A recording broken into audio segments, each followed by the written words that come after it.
9th chemistry ക്ലാസ്സിലേക്ക് സ്വാഗതം. നമ്മൾ ഓർഗാനിക് കെമിസ്ട്രി ആണ് പഠിച്ചു വന്നത്. അപ്പോൾ കഴിഞ്ഞ ക്ലാസ്സിൽ നമ്മൾ സൈക്ലിക് കോമ്പൗണ്ടിനെ കുറിച്ചൊക്കെ ഡിസ്കസ് ചെയ്തായിരുന്നു.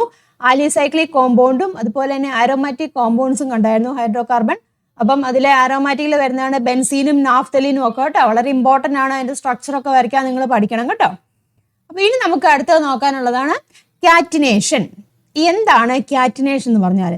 നോക്കിയേ, catenation is a ability of the atom of an element to combine among themselves. അതായത് ഒരേ മൂലകത്തിന്റെ ആറ്റങ്ങൾക്ക് പരസ്പരം സംയോജിക്കാനുള്ള കഴിവിനെയാണ് നമ്മൾ കാറ്റിനേഷൻ എന്ന് പറഞ്ഞത്. ഒരേ മൂലകം കേട്ടോ, അതിന്റെ ആറ്റങ്ങൾ എങ്ങനെയാണ് പരസ്പരം എങ്ങനെയാണ് കമ്പൈൻ ചെയ്യാനുള്ള കഴിവുണ്ടായിരിക്കും. അതിനെയാണ് നമ്മൾ പറയുന്നത് കാറ്റിനേഷൻ എന്ന് പറയും. ഇതാ നോക്കുക, അതിലെ ഏറ്റവും കൂടുതൽ കാറ്റിനേഷന് കഴിവുള്ളത് കാർബണിനാണ് കേട്ടോ. ഇതാ നോക്കിയേ, carbon has the high ability of catenation. അപ്പൊ കാറ്റിനേഷന് ഏറ്റവും കൂടുതൽ കഴിവുള്ള ആർക്കാണ്? കാർബണിനാണ്. കാർബണിന്റെ ഈ കഴിവുള്ളതുകൊണ്ടാണ് അധികം നമുക്കറിയാം നേച്ചറിൽ ഏറ്റവും കൂടുതലായിട്ട് കാണപ്പെടുന്ന സംയുക്തം ഏതാണ്? കാർബൺ ആണല്ലോ. കാർബൺ സംയുക്തങ്ങളല്ല കൂടുതലായിട്ട് കാണപ്പെടുന്നത്. അപ്പൊ പരസ്പരം എന്താണ് സംയോജിക്കാനുള്ള കഴിവ് കാർബണുണ്ട്. മനസ്സിലാകുന്നല്ലോ, ആ ഒരു പ്രോസസ്സിന് പറയുന്ന പേരാണ് കാറ്റിനേഷൻ. അതുകൊണ്ട് തന്നെയാണ് പ്രകൃതിയിൽ ഒരുപാട് കാർബൺ സംയുക്തങ്ങൾ കാണുന്നതിന്റെ ഒരു കാരണം. മനസ്സിലായല്ലോ. അപ്പൊ catenation is the ability of the atoms of an element to combine among themself.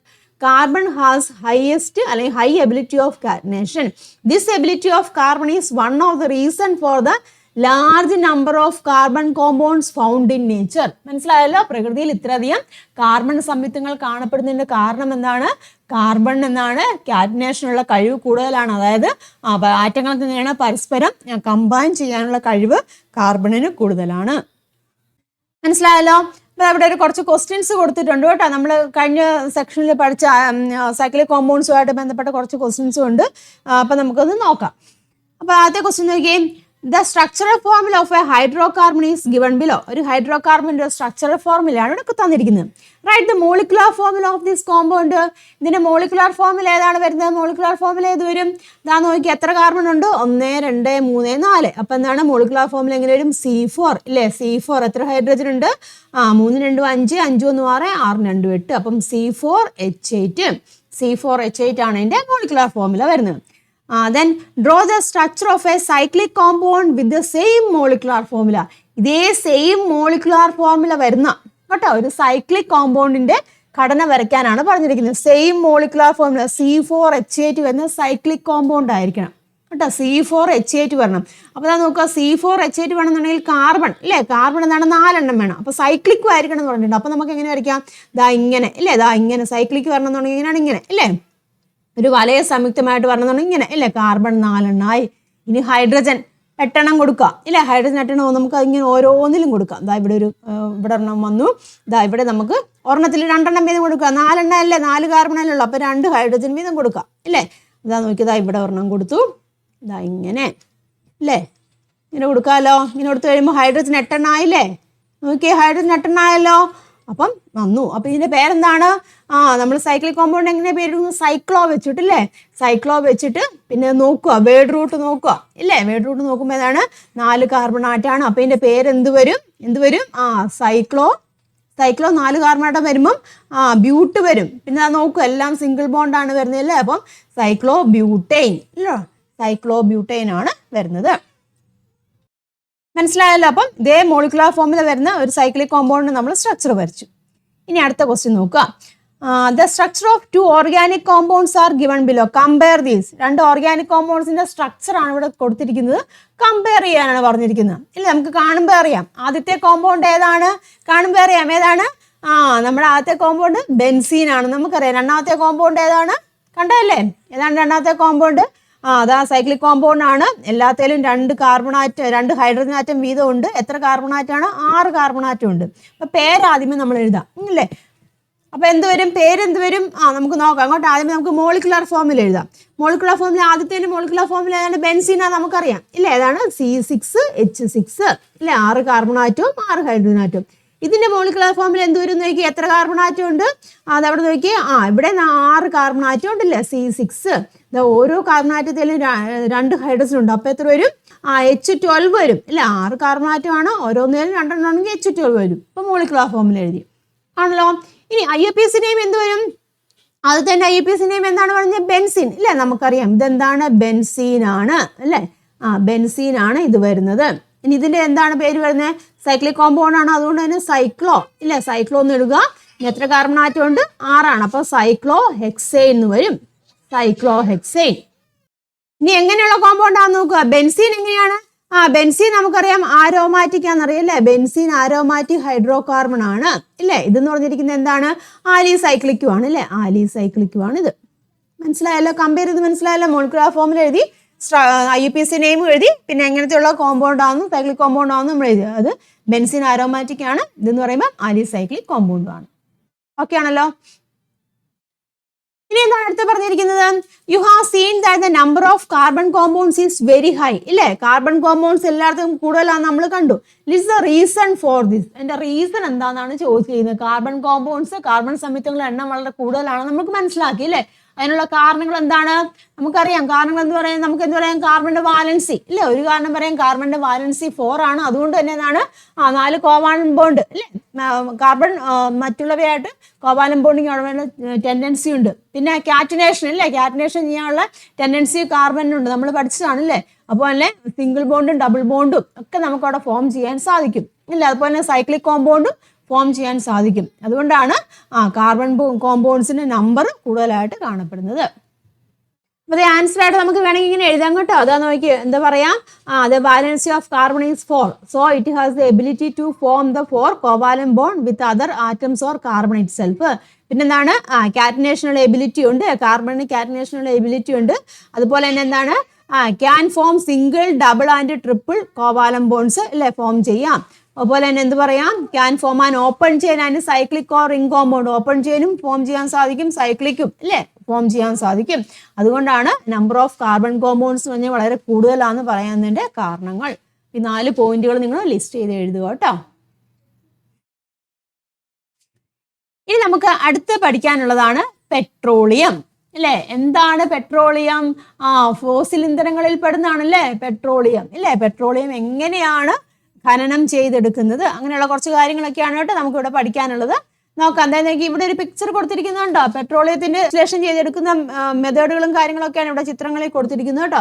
നമുക്കറിയാം ഭൂമിയുടെ ഇല്ലേ? ഭൂമിക്കടിയിൽ നിന്ന് ഖനനം ചെയ്തെടുക്കുന്ന ക്രൂഡ് ഓയിൽ ഇല്ലേ? ക്രൂഡ് ഓയിൽ അല്ലെങ്കിൽ പെട്രോളിയം എന്ന് പറയും ഇല്ലേ?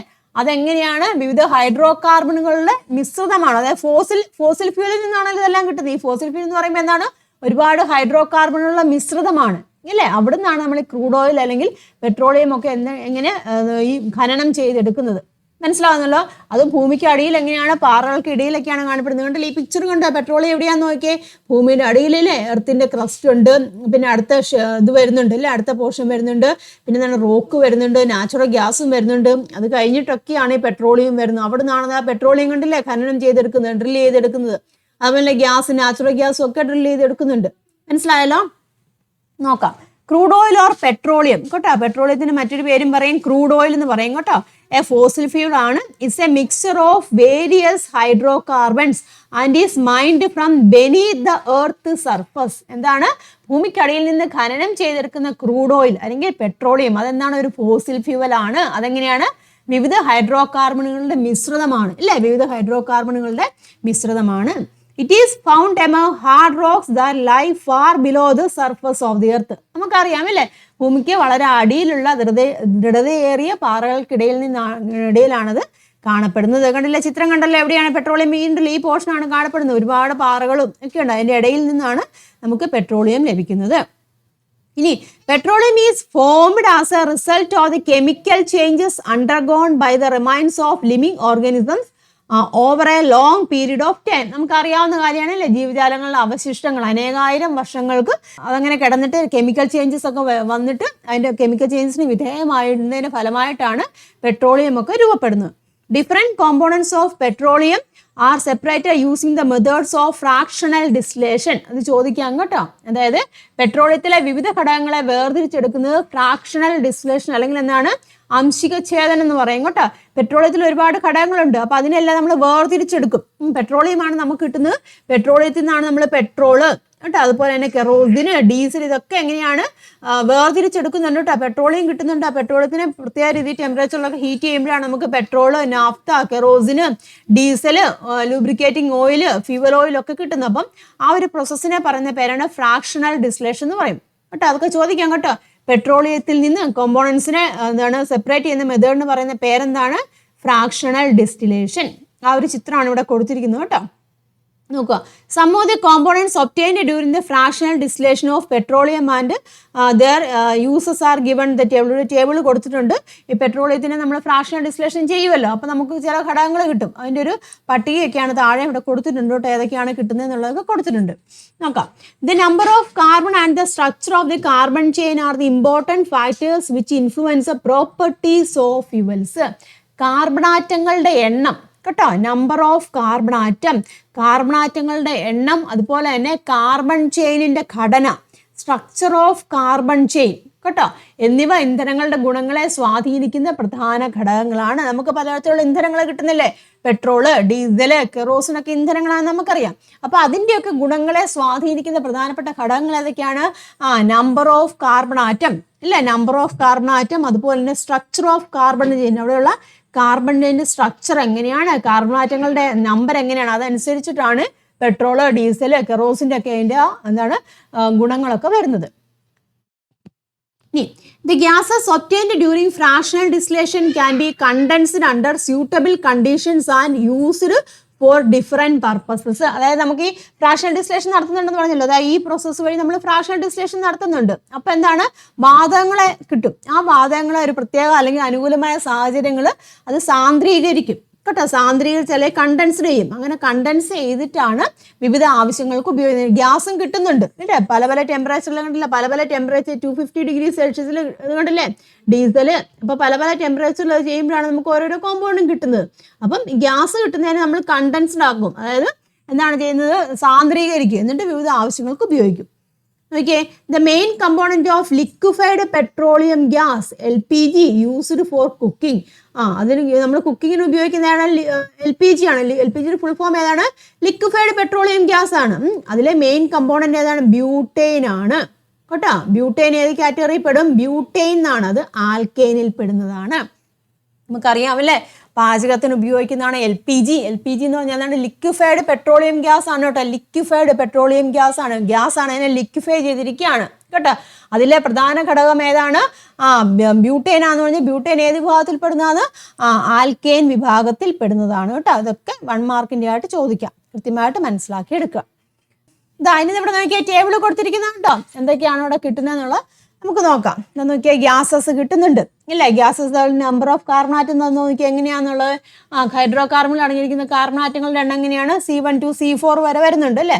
അത് എന്തിനു വേണ്ടി ഉപയോഗിക്കുന്നുണ്ട്? ഗ്യാസസ് ഡൊമസ്റ്റിക് ആൻഡ് ഇൻഡസ്ട്രിയൽ ഫ്യൂവലിന് വേണ്ടി ഉപയോഗിക്കുന്നുണ്ട്. പെട്രോളിൽ കാർബണാറ്റം ഇങ്ങനെ 5 തൊട്ട് 10 വരെ വരാം. അത് മോട്ടോർ ഫ്യൂവൽ അല്ലേ? നാഫ്ത 8 തൊട്ട് 12 വരെ കാർബണാറ്റം വരാം. അതെന്താണ്? തെർമൽ പവർ സ്റ്റേഷൻ ഉപയോഗിക്കുന്ന ഇന്ധനമാണ് കേട്ടോ നാഫ്ത. കെറോസിന് 10 തൊട്ട് 16 വരെ അല്ലേ കാർബണാറ്റംസ് ഉണ്ടാവാം. അതും നമ്മൾ ഡൊമസ്റ്റിക് ഫ്യൂവലായിട്ട് ഉപയോഗിക്കുന്നുണ്ട്. ഡീസൽ കേട്ടോ 16 തൊട്ട് 20 വരെ എന്താണ് കാർബണാറ്റം ഉണ്ടാവാം. അതെന്തിനു വേണ്ടി ഉപയോഗിക്കുന്നത്? ഡീസൽ എഞ്ചിനിലൊക്കെ ഫ്യൂവലായിട്ട് ഉപയോഗിക്കുന്നുണ്ട്. പെട്രോളിയം ജെല്ലി നമുക്കറിയാമല്ലോ, വാസലിൻ അല്ലേ? വാസലിൻ എല്ലാവർക്കും അറിയാം പെട്രോളിയം ജെല്ലിയാണ്. അതിൽ കാർബൺ നോക്കിയേ C20 ഇല്ലേ?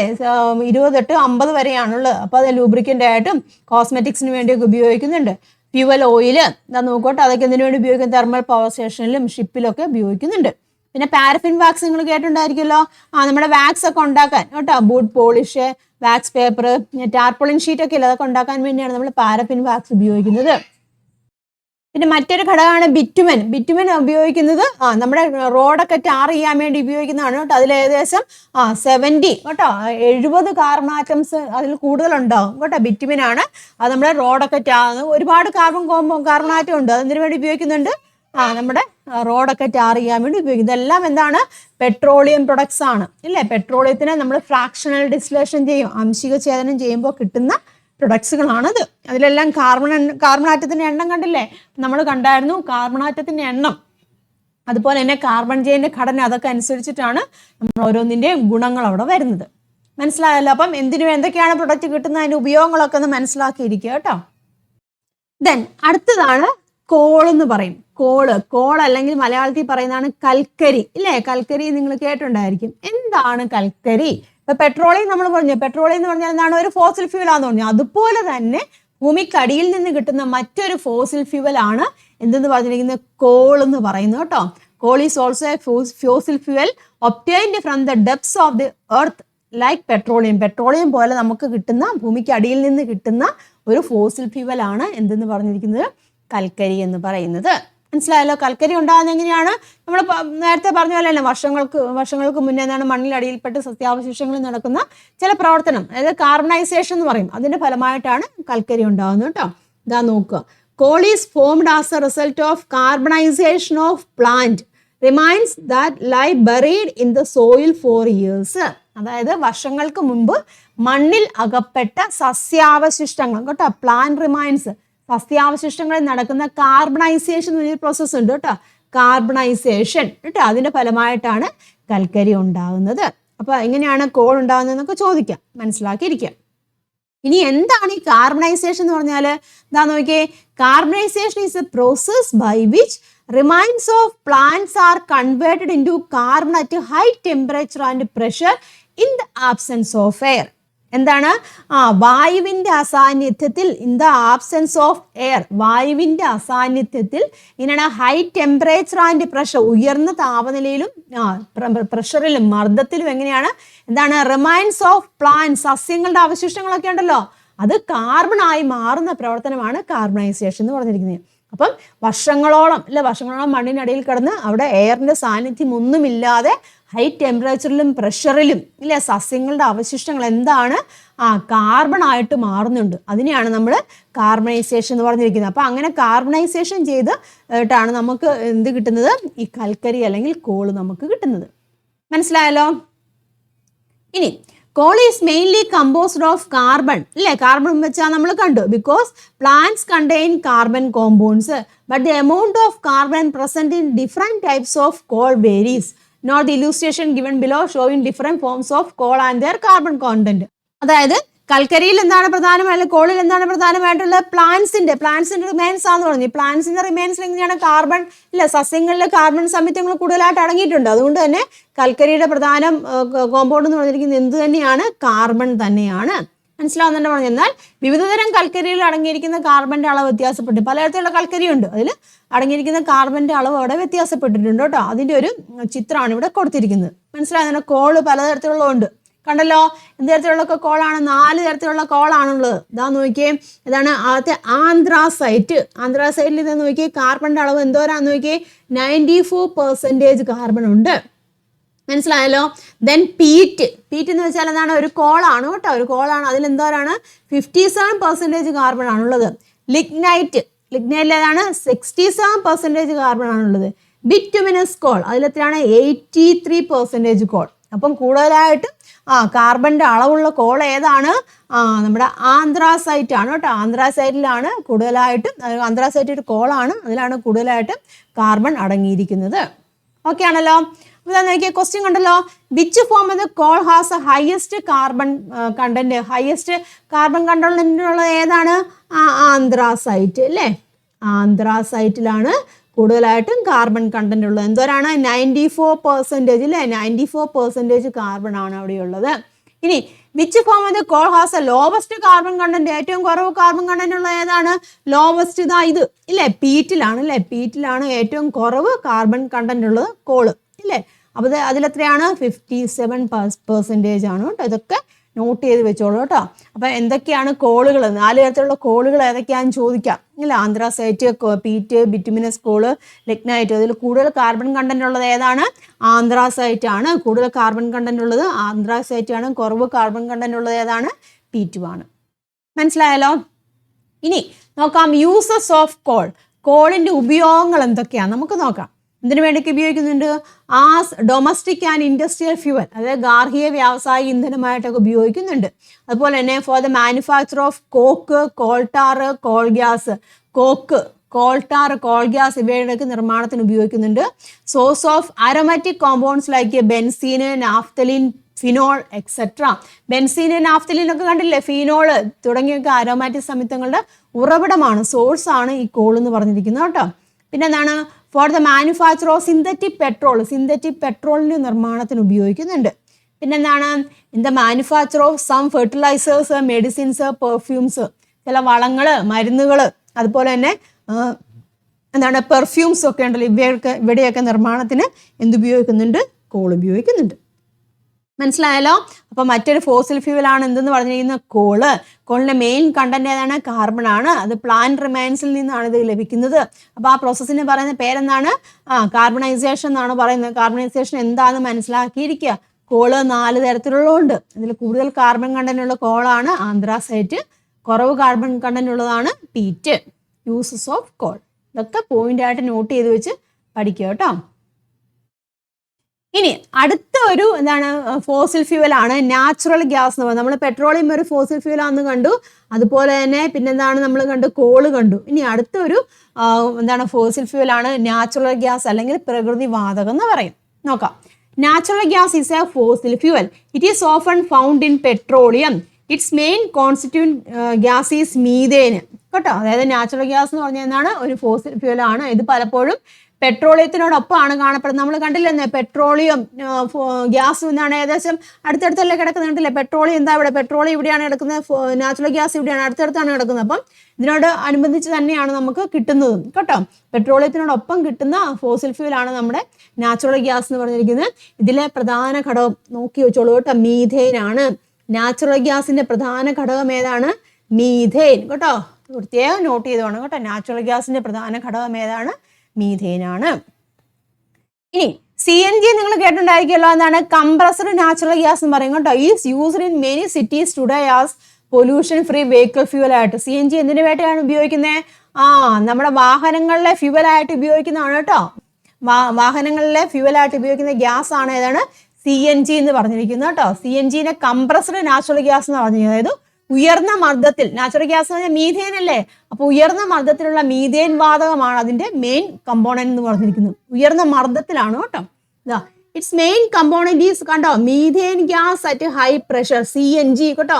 CNG എന്ന് വെച്ചാൽ കംപ്രസ്ഡ് നാച്ചുറൽ ഗ്യാസ് ആണ്. നാച്ചുറൽ ഗ്യാസിന്റെ മെയിൻ കമ്പോണന്റ് നമ്മൾ കണ്ട് മീഥേൻ ആണ്. അപ്പം CNG എന്ന് പറയുമ്പോൾ എന്താണ്, മീഥേൻ ആണത്. ഹൈ പ്രഷറിൽ കേട്ടോ, ഹൈ പ്രഷറിലാണ് ഇരിക്കുന്നത്. ഇനി ലിക്വിഫൈഡ് നാച്ചുറൽ ഗ്യാസ് ഉണ്ട്, അതിനെ പറഞ്ഞവരാണ് LNG എന്ന് പറയും കേട്ടോ. LNG അല്ലെങ്കിൽ ലിക്വിഫൈഡ് നാച്ചുറൽ ഗ്യാസ് എന്ന് പറഞ്ഞിരിക്കുന്നത്. ഇതും എങ്ങനെയാണ്, വളരെ കൂടിയ മർദ്ദത്തിൽ മീഥേൻ വാതകത്തെ എന്ത് ചെയ്യുവാണ്, ലിക്വിഫൈ ചെയ്തിരിക്കുക. ഹൈ പ്രഷറിൽ മീഥേൻ, നാച്ചുറൽ ഗ്യാസ് തന്നെയാണ്, ഹൈ പ്രഷറിൽ മീഥേൻ എന്ത് ചെയ്ത് ലിക്വിഫൈ ചെയ്തിരിക്കുക, ദ്രവീകരിച്ചിരിക്കുക കേട്ടോ. അങ്ങനെയാണ് ഇത് LNG നമുക്ക് കിട്ടുന്നത്. LNG ഈസ് മാനുഫാക്ചർഡ് ബൈ കണ്ടോ, liquefy methane gas under very high pressure. Methane ഗ്യാസിനെ ഹൈ പ്രഷറിൽ അത് ലിക്വിഫൈ ചെയ്ത് ദ്രവീകരിക്കുകയാണ് ചെയ്യുന്നത്.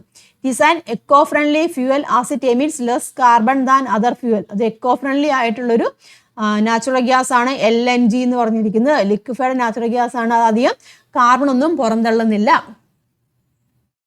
ഇനി അണ്ടർ ദ ഗെയിൽ എന്ന് വെച്ചാൽ gas authority of India limited ആണ്. അതനുസരിച്ച് LNG is now being supplied in Kerala for industrial and domestic purpose as well. LNG എന്ന് വെച്ചാൽ അധികം കാർബൺ ഒന്നും പുറന്തള്ളുന്നില്ല എന്ന് പറഞ്ഞില്ല. അതുകൊണ്ട് ഇപ്പോൾ കേരളത്തിലും വ്യവസായ അല്ലെങ്കിൽ ഗാർഹിക ആവശ്യങ്ങൾക്കൊക്കെ ആയിട്ട് LNG വിതരണം ചെയ്യുന്നുണ്ട്. നമ്മൾ നോർമലി LPG അല്ലേ, അപ്പോൾ അതിലൊക്കെ ഒരുപാട് കാർബൺ പുറന്തള്ളുന്നുണ്ട്. അപ്പോൾ അതിനൊക്കെ വളരെ ലെസ് എമൗണ്ടിൽ കാർബൺ പുറന്തള്ളുന്ന ഗ്യാസാണ് LNG എന്ന് പറഞ്ഞിരിക്കുന്നത്. അപ്പം പ്രകൃതി അധികം മലിനമാവുകയല്ലോ, കാർബൺ അധികം പുറന്തള്ളുന്നില്ലാത്തതുണ്ട്. അതുകൊണ്ട് ഇപ്പം ഗാർഹിക ആവശ്യങ്ങൾക്കൊക്കെ LNG ഉപയോഗിക്കുന്നുണ്ട്. മനസ്സിലായല്ലോ. അപ്പം 3 തരത്തിലുള്ള ഫോസിൽ ഫ്യൂലിനെ കുറിച്ച് നമ്മൾ കണ്ടു. പെട്രോളിയം, പിന്നെ coal, then natural gas. Natural ഗ്യാസിന്റെ മെയിൻ കണ്ടന്റ് ഓർത്താണ് മീഥെയിൻ ആണ്. കംപ്രസ്ഡ് നാച്ചുറൽ ഗ്യാസിനെ കംപ്രസ് ചെയ്തിരിക്കുകയാണ് അല്ലേ, ഹൈ പ്രഷറിൽ കംപ്രസ് ചെയ്തിരിക്കുന്നതാണ് കംപ്രസ്ഡ് നാച്ചുറൽ ഗ്യാസ്.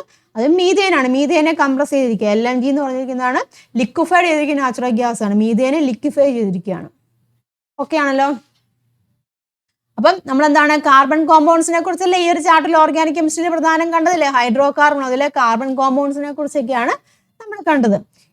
നമുക്കറിയാമായിരിക്കുമല്ലോ ഗ്ലോബൽ വാർമിങ്ങിനെ കുറിച്ചൊക്കെ എല്ലാവരും കേട്ടിട്ടുണ്ടായിരിക്കുമല്ലോ, അറിയാവുന്ന കാര്യമാണല്ലേ ഗ്ലോബൽ വാർമിങ്, ആഗോളതാപനം. എന്താണ് ആഗോളതാപനം എന്ന് പറഞ്ഞ് ഉദ്ദേശിക്കുന്നത്? കാർബൺ അല്ലേ, നമുക്കറിയാം നമ്മൾ ഒരുപാട് ഗ്യാസസ് ഒക്കെ ഉപയോഗിക്കുന്നുണ്ട്. അതെല്ലാം പ്രകൃതിയിലേക്കാണ് പോകുന്നില്ല. പ്രകൃതിയിലേക്ക് പോയി കഴിയുമ്പോൾ എന്താണ് കാർബൺ ഡൈ ഓക്സൈഡ്, കാർബണിന്റെ സംയുക്തങ്ങൾ കാർബൺ ഡൈ ഓക്സൈഡ് ആയിട്ട് അങ്ങനെ പല പല സംഭവങ്ങളൊക്കെ ഉപയോഗിക്കുന്നുണ്ട്. അതെന്താണ് അത് ഗ്രീൻ ഹൗസ് അല്ലേ, ഗ്രീൻ ഹൗസ് ഗ്യാസ് എന്ന് അതിനെ പറഞ്ഞത്. അത് ഗ്രീൻ ഹൗസ് എഫക്റ്റിനൊക്കെ കാരണമാവുന്നുണ്ട്. അതിന്റെ ഫലമായിട്ടാണ് ഈ ഗ്ലോബൽ വാർമിംഗ് ഒക്കെ സംഭവിക്കുന്നത്. അതായത് ഗ്ലോബൽ വാർമിംഗ് എന്ന് പറഞ്ഞാൽ എന്താണ്, ആഗോള താപനം എന്ന് പറയും കേട്ടോ. നോക്കാം. You are already familiar with the many carbon compounds. Carbon dioxide is the main gas produced by the combustion of carbon and carbon compounds. അല്ലേ, കാർബണും കാർബൺ കോമ്പൗണ്ട്സ് ഒക്കെ നമ്മൾ എന്താണ് കത്തിക്കുമ്പോൾ അല്ലെ, ജ്വലിക്കുമ്പോൾ കൂടുതലായിട്ടും പുറത്തുവിടുന്ന എന്താണ്, കാർബൺ ഡൈ ഓക്സൈഡ് ആണ് അല്ലേ.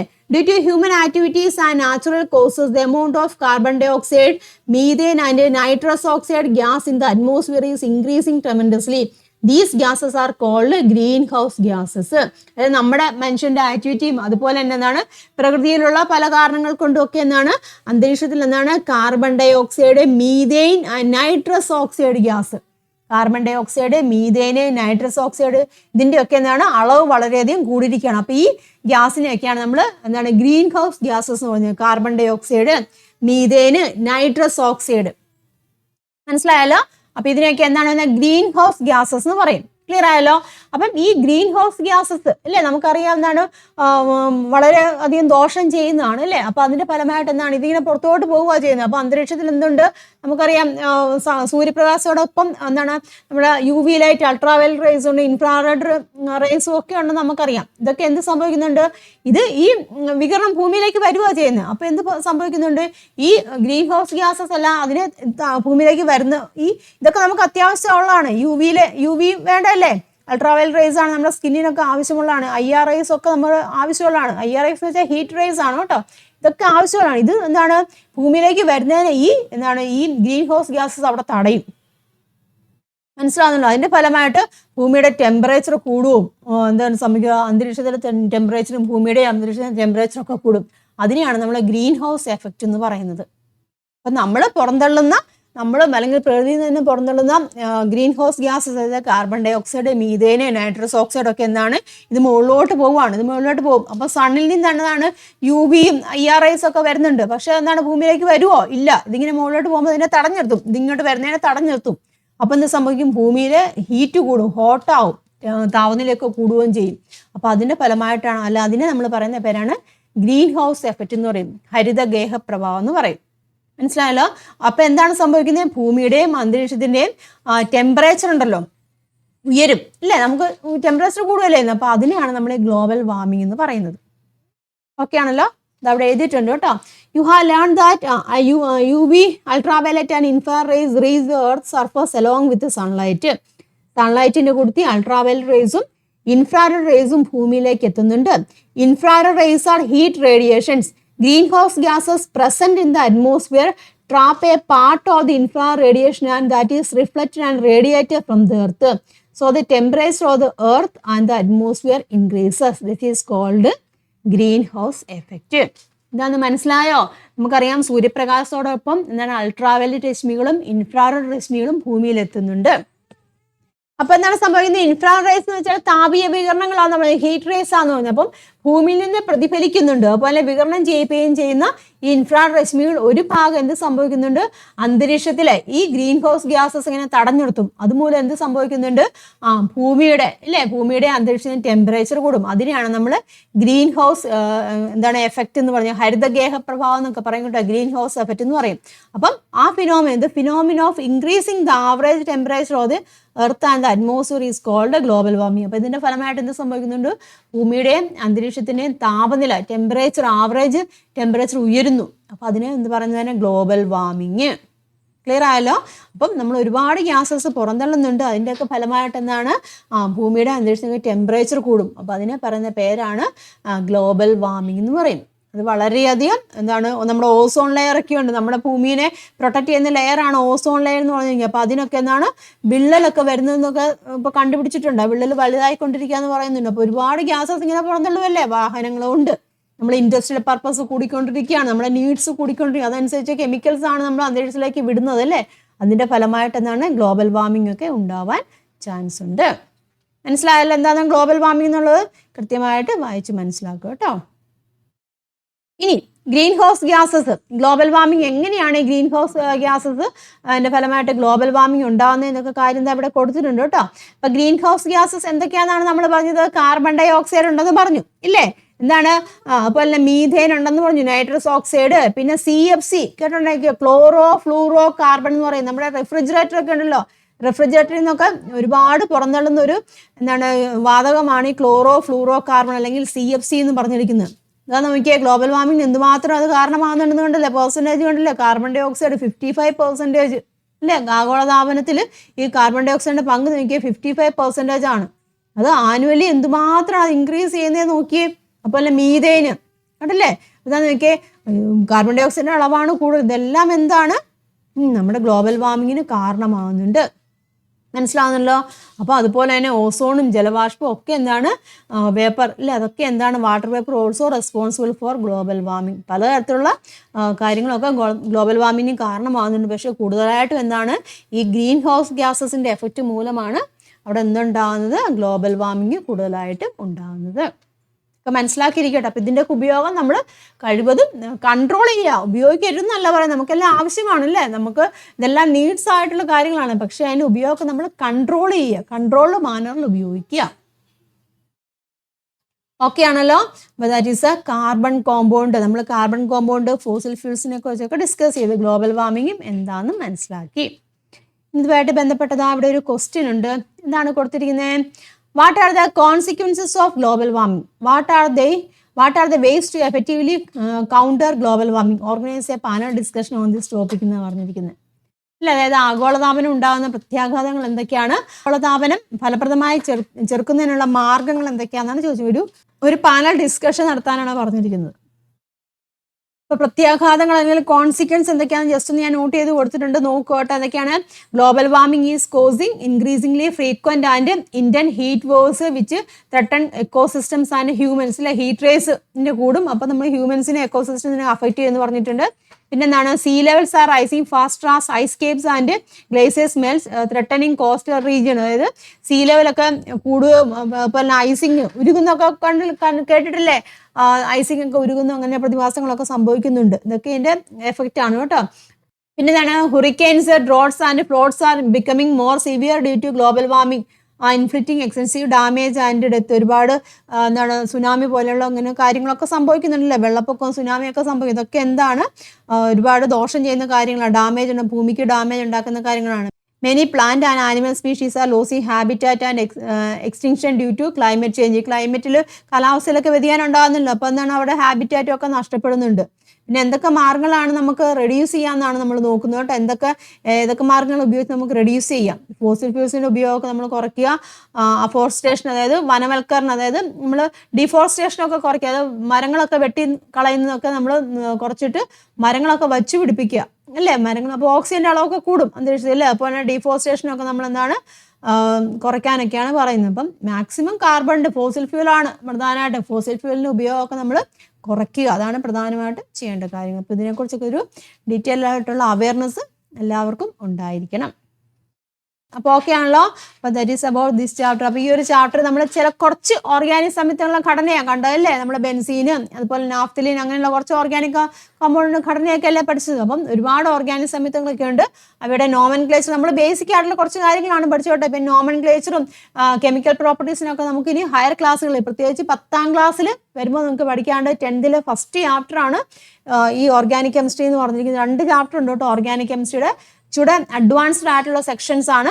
അപ്പോൾ അത് നിങ്ങൾ പഠിക്കേണ്ടതാണ്, വളരെ ഇമ്പോർട്ടൻ്റ് ആയിട്ടുള്ള ചാപ്റ്ററാണ്. അപ്പോൾ അത് പഠിക്കണമെന്നുണ്ടെങ്കിൽ ഈ ഒരു ചാപ്റ്റർ ബേസ് ആണ് കേട്ടോ, ഓർഗാനിക് കെമിസ്ട്രിയുടെ ബേസ് ആണിത്. അപ്പോൾ ഇത് ക്ലിയർ ആക്കിയിരിക്കുക. ക്ലിയർ ആക്കിയെന്ന് വെച്ചാൽ നമ്മൾ കാണാതെ പഠിക്കുന്ന പോലെ സ്ട്രക്ചറും കാര്യങ്ങളും എല്ലാം ക്ലിയർ ആക്കിയിരിക്കുക. 10th വരുമ്പോൾ ആ കണ്ടിന്യൂവേഷൻ കിട്ടണമെന്നുണ്ടെങ്കിൽ ഈ ഒരു ചാപ്റ്റർ അതുപോലെ നിങ്ങൾ പ്രാധാന്യം കൊടുത്ത് പഠിക്കുക, എഴുതി വരച്ചും ഒക്കെ പഠിക്കുക കേട്ടോ.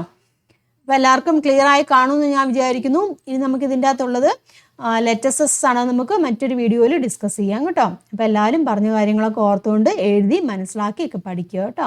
അപ്പോൾ മറ്റൊരു വീഡിയോ ആയിട്ട് വീണ്ടും കാണാം. എല്ലാവർക്കും നന്ദി, നമസ്കാരം, താങ്ക് യു.